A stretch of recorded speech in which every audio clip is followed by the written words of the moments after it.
specific niche that we work in is primarily women's health, typically middle-aged women who are wanting to feel better, look better. And a lot of these things are not covered by insurance. So it's a lot of doctors that are kind of getting out of the traditional medicine model and wanting to kind of be entrepreneurs themselves and grow some of these cash services, but they've never had any training on this. Welcome to today's episode of the Seven Figure Journey podcast. My name is David Gilliland. I'm one of your hosts, and we have Lori Werner with us from Medical Marketing Wiz. She's calling in from Michigan. Welcome, Lori. Awesome. Thanks for having me, David. Glad to be here. We love to dive into the ins and outs of the seven-figure journey, right? Here we all are. Lori, tell us just briefly, how did you get started? And what is it you do medical marketing and you're the whiz of it. I love the name of the business, just gives it to us, It right? makes it really obvious. But you can tell us your niche too, right? So how'd you get started and what do you specialize in? Sure. Yeah. So, absolutely. Yeah. We're Medical Marketing Wiz. So we do obviously medical marketing. Specific niche that we work in is primarily women's health. So all of our clients, whether they're a gynecologist, a functional medicine doctor, a naturopathic physician, or an aesthetic medicine provider, are all targeting women. Typically middle-aged women who are wanting to feel better, look better. And a lot of these things are not covered by insurance. So it's a lot of doctors that are kind of getting out of the traditional medicine model and wanting to kind of be entrepreneurs themselves and grow some of these cash services, but they've never had any training on this. And they, unfortunately, I feel like a lot of times they've been sold marketing services. I feel like sometimes I'm dealing with people that have PTSD from getting ripped off, getting promised a lot of things that don't actually work. And so what we've done, I started the agency about 8 years ago. What we've done is we've kind of studied what a lot of different agencies have done and kind of put together a very comprehensive package that includes some grassroots marketing, things like joining your local chamber of commerce, networking with other businesses in your local area. Obviously, digital marketing, so the social media, email marketing, reputation management. And then we also do a lot of speaking engagements with our providers. So we get them out in their community speaking. We have them host events in their office. We have them do webinars and things of that nature to help people really get to know them. Because I think anytime somebody's going to pay cash for a service out of pocket, it's not something you could just, throw an Instagram ad up and be like, okay, yeah, a bunch of people are going to come and flood your office. Like, it's a long buying process and it takes a lot of education. So we've sort of kind of weaved in the community involvement, the digital aspect, and then the authority building and speaking opportunities to be able to help more people kind of see our clients as those thought leaders in their local area. Now, how I got into this is I'll try to keep it short, but essentially my previous life before this is I was in medical device sales. So I was the rep that was walking into the operating room with my different devices and helping doctors pick the right technologies to use in different surgical procedures. And I've been in the women's health space pretty much my whole entire career. And I think in that, it's given me a good insight on how different doctors work, like who's a really good surgeon, who has really good bedside manner, who's getting trained on some of the latest technology. And then we've really started partnering with those people because we want patients to actually find the best doctors.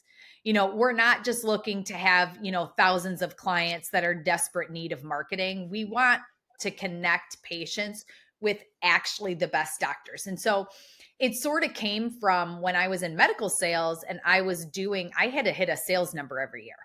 And so I had to get patients to ask about the procedures that I was selling versus other procedures. And so I started doing my doctor's social media and we started doing these little patient seminars. And it was actually one of my gynecologist customers that was like, Lori, why do you work for this company? Like, you should just help us with marketing. And so I jokingly say, I don't know if it was like a midlife crisis I had or what, but I was like, you know what? Screw it.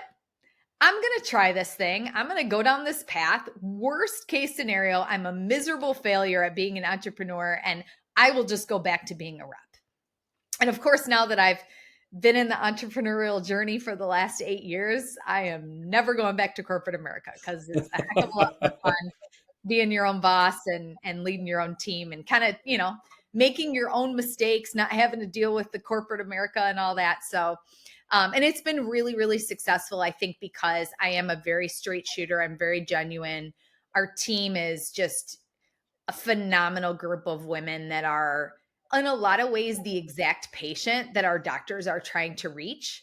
Yeah, So everything we do is really through the lens of that. Would this resonate with me? How do I go about making healthcare decisions for my family and myself and my parents and my kids? yeah. So, yeah, so that's kind of how we started.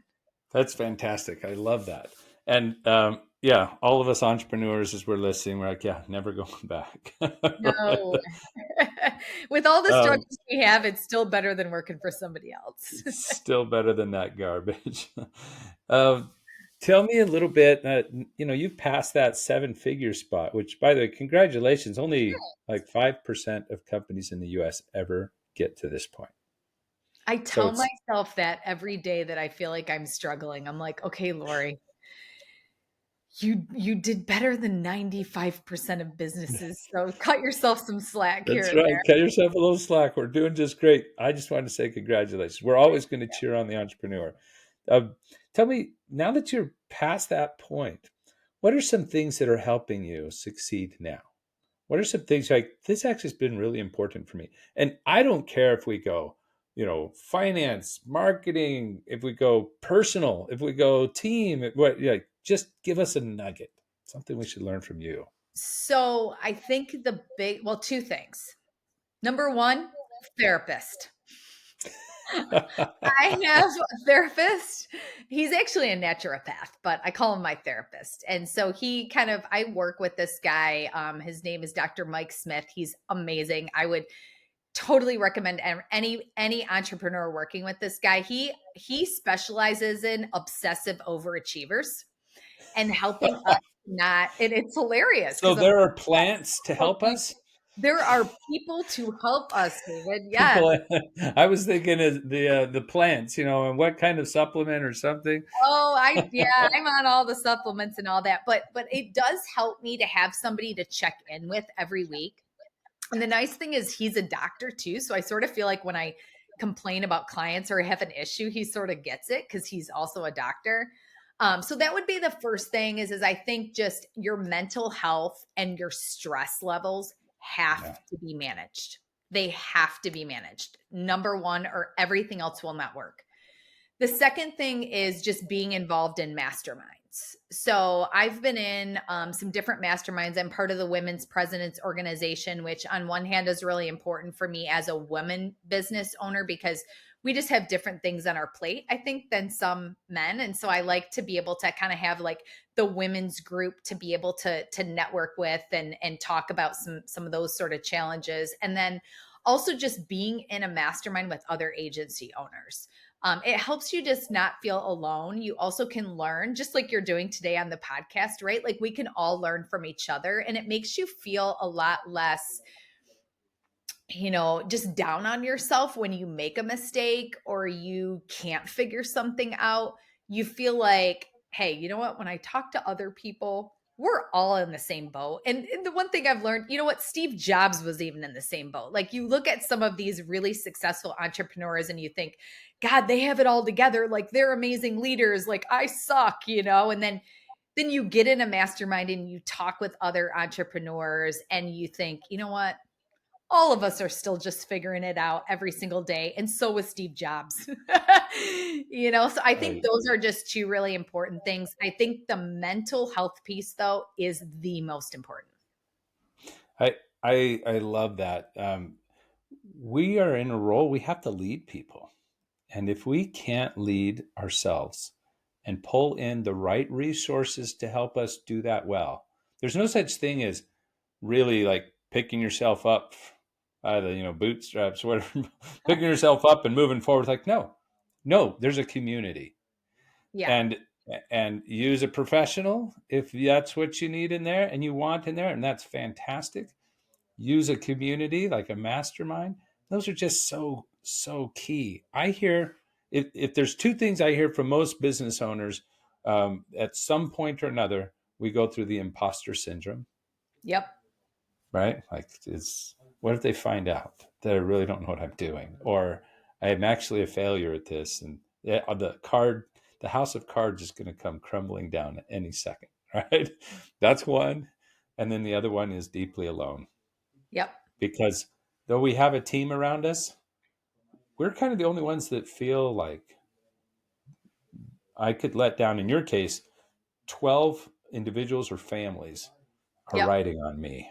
Yep. And right, like, I Yeah. make one wrong move, I forget to do something. And even if they did their job, we're all losing our jobs, Well, right? and I We're all think scared. too, it is lonely. And I'll tell you, just for me, and I was sharing with you before we started the podcast about, my background's in mechanical engineering. Like that's right. And don't ask me how I get into marketing. That'd be a whole nother episode. But um most of my friends, my circle of friends, are very successful people.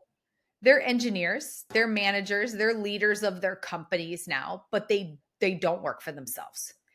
And so I have nobody to talk to that understands the Yeah. struggle of an entrepreneur. I do not have any friends that I could talk to. I can't talk to my parents. I can't talk to my husband. And they're all wonderful people and supportive, right? But they don't feel that pressure that you feel when you own the business. You can't just walk away. You can't just, like, when you're sick of a job, go, you know what? I'm just going to find a new job. I'm a go-getter. I'm a great interviewer. I can get myself another kick-ass job. You can't do that. So, and that's where I do think, like, you got to have a support system of other entrepreneurs, other business owners. And then again, I think it's good to be in more than one too, right? Like I've Yeah. got my mental health kind of person I talk to, and then I have my women's group, and then I have my digital marketing mastermind group where it's all digital agency owners. And you have to take the time to do it, because the old me would be like, well, that's a waste of time. That's time I could be done sales calls and I could be doing, team training. And it's like, no, Yeah. that piece is more important than I won't be good at any of those other things unless I do that first. No, absolutely. No, we're strong believers in it. We actually run some of our own masterminds because of how important they are for business owners. And I'm a part of another one. And my brother, my partner, he's also a part of another mastermind, right? Yep. Because we need we need the fueling also, right? And just fantastic. Thank you for those insights. Well, here you are now. You're growing. You're doing. Lori, what are the challenges you're most facing? That you can be the voice for the listeners today on an issue that let's dive into. Sure. Yeah. So a couple come to mind. Um, One is going to be just client retention. And I feel like that's always a struggle. Part of it now, being 8 years into this, part of it, I think, is the niche that I chose. I think doctors are a very, very challenging niche to work in. I think doctors and lawyers probably, if I had to think about, like, would be two of the most challenging type of clients to be in. Part of it is, as I was speaking at the beginning about how do people go about choosing a doctor, especially and paying out of pocket for it. It's a long buying process. It's very different than if I would have chosen, let's say, home services as my niche. Your roof is leaking, you need a new roof, you go to Google, you search for best roofer near me, you do some Google searches, you do some reviews, they don't need webinars, they don't need podcasts, they don't need some of these things that we have to do to get a patient to choose a doctor. You don't need that for some other niches. So that in and of itself makes our marketing program very unfortunately complicated, and in some ways I think overly complicated. But then also they're very difficult people to please. On one hand, you want your doctor to be very in the weeds and very detail oriented, right? Like that's how we want our doctor to be able to be, to diagnose us with different ailments that Yeah, we but have. they're running a business too.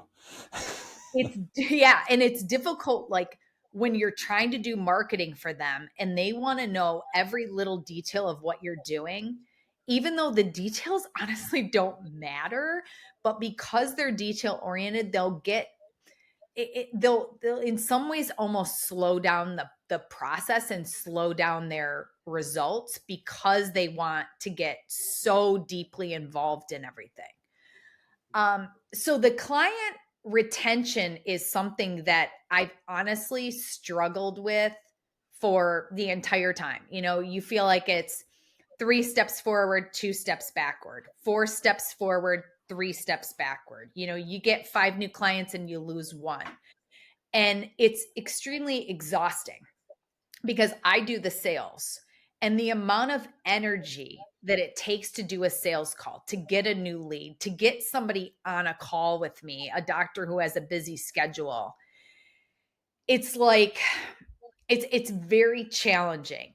Part of it, I think, is because our program is a little bit overly complicated. And I'll dive into that a bit. So I talked about, you know, we're doing thought leadership with speaking engagements. We're doing things like press releases. We're doing SEO. We're recording webinars. We do podcasting for doctors. And they don't understand sometimes that marketing is not something that you just turn, unless you're doing Google ads, you don't turn the faucet on and thousands of patients start calling you, because it is a longer buying process. So the retention is one thing that is a constant struggle and drives me batshit crazy, to be honest. Um, and then on the flip side of that is, I think it is because we do too many deliverables, and um, it makes it where, like, we think, oh my gosh, like, how is this person not happy? Do you know the number of things that we are doing for you for Yeah. really not that high of a price? And then I have to have US based people doing this because they have to know the healthcare system. They have to know what these procedures are. I can't have somebody overseas speaking to a doctor about an endometrial ablation or a fibroid resection of things that aren't even done in a foreign country. So I gave you a lot of, I threw a lot of things out there at Great. you. Let's unpack some of this. Yeah. We're looking at from I mean, what I'm hearing, and maybe everyone could kind of hear this with me, is you decided just to share two. I bet you have six, Oh, seven other things, 20 other things, right?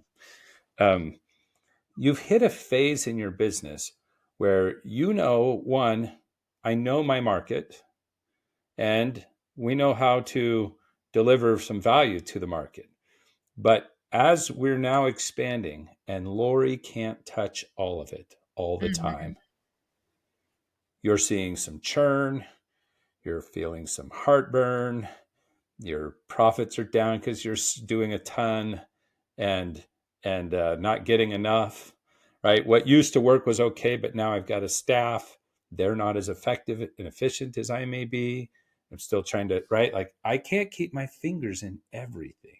And I've been out of it for quite some time. I mean, I don't really deliver any of the client services, and I haven't for about 5 years. So, like, my team, honestly, I have really really good people that work for me. And in many ways they're better than I am at actually doing the deliverables. So I don't think that's really the issue. I think the issue is I am constantly like wanting to do more, wanting to improve the program, wanting to give even more deliverables, doing the research on what's new and trending in marketing and how can we incorporate this into our program. And pretty soon it gets so complicated that the team members can't have 20 clients where they used to before, right? They could maybe only have 12 because they have so Yeah, many because they deliverables. have to do so many things. We've kind of featured to death our clients. Yes. And then All right. you get a little bit resentful because when they're not happy, you're like I've had people literally yell at me and tell me, "Lori, you should be charging $10,000 a month for the amount of things that you're doing for these doctors. Like, shame on you that you don't have your program priced at what it really, the value of it is. But then I also know that, to me, anytime I raise my price over a certain number, I get so many more no's, and I got to do more sales calls to try to get one yes. And finally, I'm like, enough. So, so let's play with this. Let's unpack this just a little bit. We're having some issues around our strategy right now. Our strategy of who do we really serve? You've kind of got, but what do they most need to accomplish? And then how do we go about delivering that? The answers between those two questions, those are those are getting a little fuzzy I agree. because we're afraid of losing, so we just keep throwing more at them, which for a detail-oriented doctor just kills things and slows it up even Mhm. more. Yeah, More stuff to wonder about, right? And so we're not achieving what they most need anymore. We're kind of forgetting what they most need. You have only one deliverable as a marketing company. What is that? patience. That's it. You need to put patients in the door. So you only have one measure that really matters of success for your customers that are on there, and they want patients in the door, but they don't just want patients. Yours want patients that uh, want procedures ongoing. A certain type of patient they make better Right. money That on can afford than it, another kind. yeah. That's right. They want the right patient in the door that wants services and want a long-term relationship that they can rely on consistency and not see the turnover. Okay. Right. So deliver patients, the right patients in the door, their target customers. That's it. That's the one thing we have to do for them. Okay. So if we started with that, and if you, do you bring your team of 12 or maybe a subset of three or four of them together on a regular basis to say, what's our most important strategic issue that we need to tackle? And how do we say no to all the other stuff that we don't need to tackle?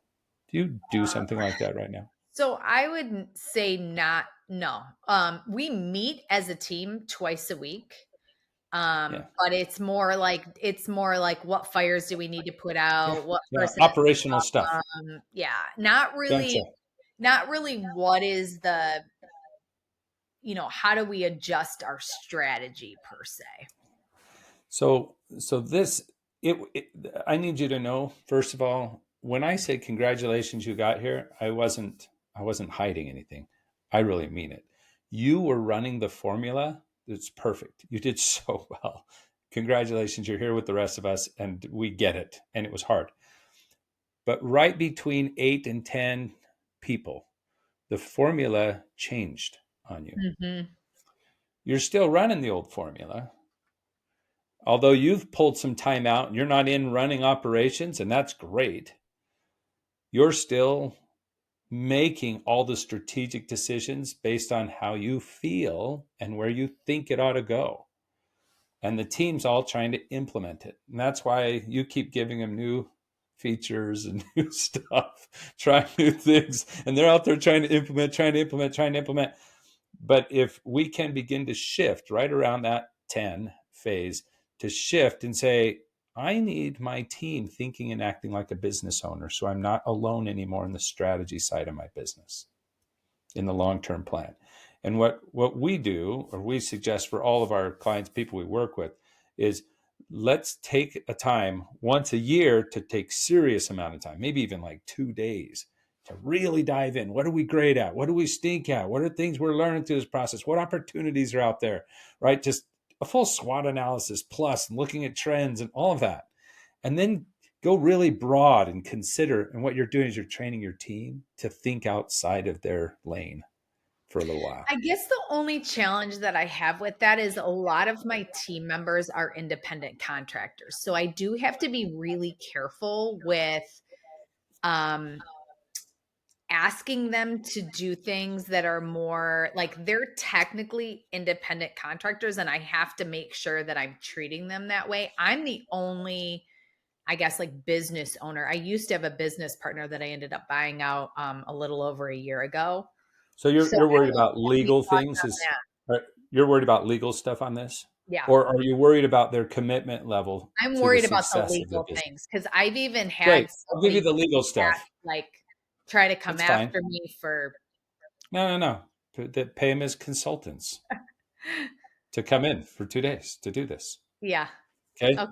So pay them to help with this. Pay them for their time to build stuff out. These are consultants. Pay them.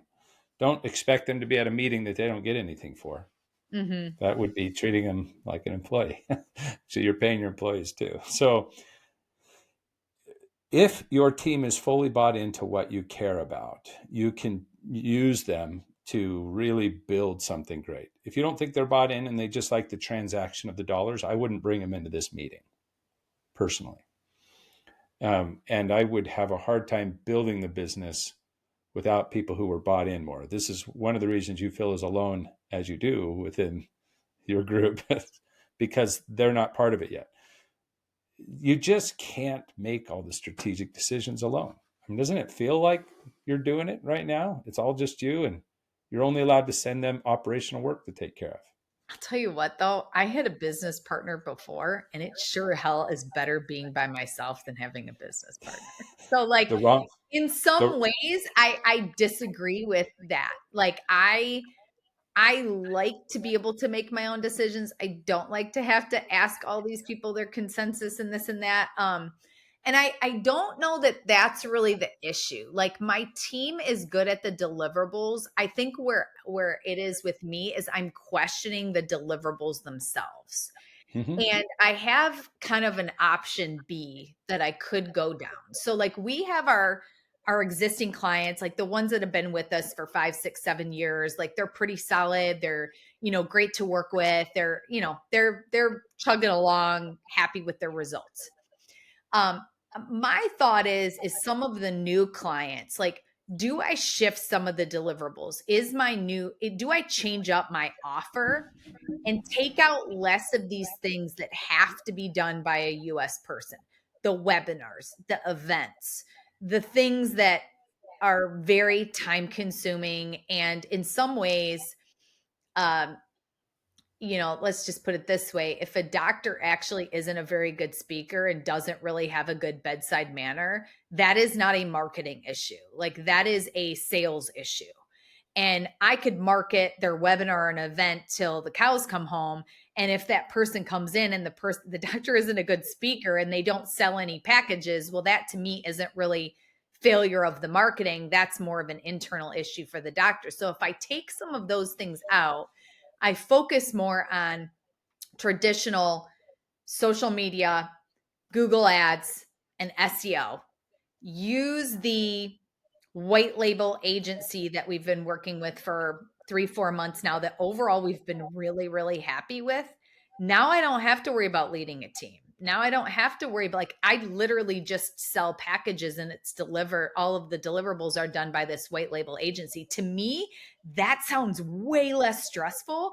And in terms of being measurable, like SEO is very measurable. Pay per click is very measurable. Like they're not going to say, well, nobody came to my event or nobody bought a package at my event or nobody listened to my webinar. It's like those, kind of getting back to what you're saying about like the, the simplifying the deliverables that at the end of the day are the only things that we can absolutely prove bring in a patient. Maybe I go down that route. The profit margin is a lot higher too. It's So just as my you're looking, struggle is I like doing the events and webinars and that yeah. stuff. It's like, So some of these things, there's a thousand directions you can go with your business. The question is like why? What is it you're actually most interested in achieving? And to get clarity around that for your business, when I use these annual offsites and maybe even and quarterly follow-ups as we do and get a team thinking together about strategy, the beginning is really to get super clear about vision, because strategy has to deliver on the vision. So what do you want your business to do for you would be the first question. Because Lori, I think you can succeed any direction you go. Mhm. But with how much joy and how much profit, that is different, right? Yeah, And you'll find enough of the profits if you're doing something you really love, and you absolutely. then get tied in around customers who really love what you're doing. Not necessarily all your customers in your set right now, but getting clear about that. This is where, as your team, you have 12 people around you working with you. If you're the only one thinking about this and trying to solve this puzzle, you might solve it for what Lori likes, or you might guess what the team may like, and you could get it wrong. You could get one of these where actually fourth of your team really excels in this other area, and you could leverage that and they love it, and you could keep sending business and do all sorts of great things. But without their input, we don't know. And I always like to look at, just a simple little swath of my customers and say, okay, great. So of my customers, how much revenue am I getting, and then what's the profit margin? um, how much do they like us normally comes out in how much revenue they give us. They keep giving us revenue. That's probably good enough for now. But if you Mhm. had some customer survey, you could do that. But let's just say how much revenue and then how much profit. That's, do they like me, and does my business like them? And then third, how much does my team like working with them? Mhm. And if I can get to where all of those are in play, then I've got shareholders happy, I've got customers happy, and I have employees happy. It's like, oh, we're in a happy spot. This is going to be a virtuous cycle that just keeps growing and growing and growing. So sometimes understanding that, and then saying, now what's similar across these Yeah, customers? and so we've definitely done that. In Great. fact, we have a section of our marketing agreement that we send that has a whole section on what are the attributes of our most successful customers. And you're 100% right in terms of, I mean, obviously, what are we trying? What are we doing here? Right? We're trying to make a profit. We're trying to have fun with what we're doing, and we want to be successful. We want us to be Yeah. successful, the people that work for us to be successful, and we want our clients to be successful. If all of those three things are aligned, everybody's happy. It's a win-win-win for everybody. That's challenging. I think the first step of that, though, comes with finding the right customers and asking the right questions and not just taking anybody as a client. And I Yes. will say, I feel like we're pretty good with that. Like, that's why I spend so much time and energy on the sales calls, asking questions like, how many office managers have you been through? How many marketing agencies have you been through? What is your goal? What are you expecting to achieve out of this program? And those are the people that we enjoy working with, and the people that, Great. So you're bringing them in. Are you delivering enough patience to them today? well, again, going back to kind of what you were saying before, the ones that fit that criteria, absolutely, and then some. Perfect. Um, Perfect. it's just finding a needle. It's finding the needle in the haystack to find that type of a doctor. And it requires a lot of digging and a lot of sales calls. And then, and just making sure that they understand this is a long-term partnership, that Yeah. marketing is not turn on the faucet and 1,000 patients are going to call. Uh, So, so figuring that out would be something that you would take and say, if I could figure that out in half or a tenth of the time, who that right person is, would that be worth something to your business? oh yeah, definitely. Yeah, it'd be worth a ton. So instead of, because right now what we're doing is we're like, well, we think we're getting these good ones, and then we have these others and they want some things, and instead of getting tighter around that, we're trying to feature them to death. I'm going to give them more stuff. I'm going to keep offering something new. Maybe they'll be delighted then. And those kinds of doctors are never delighted. The ones that we're talking about that we don't like, right? They're just never delighted.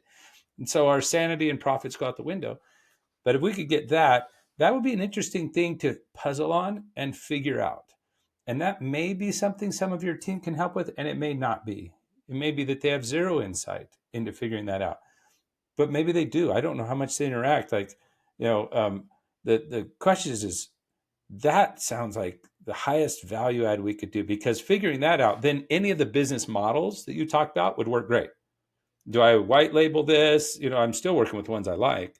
Do I do more of the speaking stuff, which I love doing? Well, with the ones I like, I do. You know, how could I do it if this could get tighter? You know, is there some kind of litmus test? Sorry, this probably isn't the right kind of coaching, and no one on the phone wants to hear this, but just getting broad and crazy with ideas is important, and to not shoot down any from your team or from other people around you, to just hear them. So you'll hear crazy ideas from them, like you know a lot about a doctor, the way the receptionist or the way the front desk person talks about them or Yeah. responds when you ask certain questions. Could we have a litmus test? Because that person you can always talk to instantly. Yeah. Do we have a litmus test that knows they're out, they're in, that they would feel safe saying and doing, because you're not asking them, is your doctor a jerk? You're actually asking lots of other types of questions, but the way they respond triggers. Like, who could I get to that I could get a look into that office really fast for their culture, for what Hmm. that doctor's created, so I never have to meet with that doctor, right? I Yeah. know right away. Interesting. Or some other idea, right? Some other crazy idea, like it's doctors that all subscribe to this particular professional in their field, right? They all subscribe to them because they're a culture fit with this influencer doctor, this leader out there that's speaking. People who follow that doctor tend to be our people, right? Now we're Yeah, that's focusing a on good that thought. list, Yeah, right? so You we don't. do a lot with like we're members of a lot of the different associations. I speak at a lot of medical conventions in specific Mhm. niches. We actually have two books on Amazon.com. I do some direct mail targeting specific doctors. They read our book, and lo and behold, they book a call with me. We have a lot of partnerships with medical device companies. So I have a lot of reps that are selling pieces of capital equipment that kind of know the type of doctors that we're looking for, and they'll feed us referrals. So I mean, I don't have a shortage of like sales calls. We have a lot of forms that they fill out that, we'll ask them a lot of those kind of qualifying questions before we get on a call with them. I don't know that that's really my challenge. Like, to me, my biggest challenge is the actual deliverables themselves that are too complicated, and that I'm always one team member away. If one team member quits, it causes 20 clients to be mad. Yeah. Whereas if I'm using a white label agency, I don't have to worry about that. I Now, they mean, can't do all of our deliverables, but do I shift my deliverables to be more simple, that I don't necessarily need a in-house team to be able to execute them, where there's less profit margin, so I don't know. That's yeah, and I'll roll out some things just for fun and thinking about it. Um, Redundancy is needed for outsourced or for internally having the work done. Redundancy is needed. And if you're building a team, I am going to say internal right now. If your team internal is doing a job and you know the customers need to be cared for you to understand each team member, what their deliverables are, and who reports to them. When you're using just contractors and you're letting your contractor out there is the key contact for your customers, you're outsourcing anyway. yeah. Okay, so you're doing outsource either way, because you don't have someone who reports to that contractor who has the job to do their work and know how to do that contractor's work. Within We a do company, actually. We have marketing assistants that actually do the deliverables. so the marketing assistant could fill in for that key person and take care if they're out. They can't, though, because they can't be client facing because they're overseas. So you don't have redundancy built in. So if you look at and you think the reason people build an organization with a team is so that they have people who can take over and fill in and cover, and there is no loss to the business if somebody's hit by the bread truck or whatever, beer truck, whatever Well, it I might mean, yeah, be. I mean, they could shift to another account executive and that person could easily take over the work. It's just that the relationship is gone. That doctor is upset because they know that Susie Q knows their business inside and out, knows all the nuances of their business. And now they're going to have to work with a different account executive that, even though that person has the same skills and can do the same work, that relationship piece is, now they have to start all over. And we can all relate to that. Like, I mean, So I've had, in the white label, they're not doing the same work. Is there no relationship with the white label there's companies? not as much client facing. There is some client facing, but it's just SEO, pay per click, and social media. So it's not, there's not as much strategy and discussion that's part of the conversation when you're like, let's strategize about your event. Let's strategize about your webinar. What do you want your slides to say? This and that. Like, there's just a lot more involved when we've got those more complicated marketing Okay. services. So, So as you're talking through, I'm going to go back to, because the listeners have probably already caught on to this too. We're like, you're saying, do I do this option? Do this option? You're actually talking about totally different services, different customer value proposition. yes. Either one of them could work. And then I'll go back to why. Do you know why? What's the impact you're most trying to have? And does it matter to you? Do you have a North Star that can help guide a direction, a strategic direction you might move? Hmm. And knowing that matters. And you can do that on your own at this point, or you could bring team members in that you feel you could trust to help you discover and determine, here's our why. Now, for that why, what's the best way to serve them? That may play out down one of these routes, or it may be that either route works, but the why has to be served first. And then we get down into some of the how. And the choice is yours, really. But even if you use a white label outsource, don't trust that, because marketing agencies are being gobbled up right now by all sorts of things bundled. And so, and in funny ways, you can lose your white label solution, the whole thing, all in a shot, Yeah. just like you can lose one employee. So the fail point is the same. They have employees too. They Yeah. have people That's, doing stuff. mhm. And so just think through that. Sometimes we get to this point of 10 plus people we're leading and we're just done because we're in the wrong gear. We're trying to do too much and we haven't learned to build systems and people that run and build systems for us. And we're a little overloaded and we're sick of it, tired of the rat race. So anyway, just some thoughts. Um, Thank you for pushing. Thank you for asking more. Uh, how would people get in touch with, let's say there's some doctor entrepreneurs or someone listening in, how would they get in touch with you, Lori?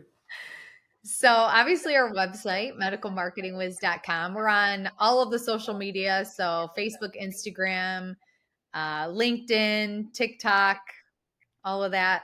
We have our own podcast called Lady Doc Marketing. So if you're a female doctor, you can check us out on Spotify, iHeartRadio, Google Podcasts, and obviously YouTube too. We've got a ton of training videos on there. So Cool. Thanks again, Lori. And that wraps up this episode of the Seven Figure Journey podcast. We appreciate you being on. If there was value there for you as a listener, please like, share, get this to other seven figure business owners where they too can learn with each other, not be alone in this journey, and continue to grow and build value. Until next time.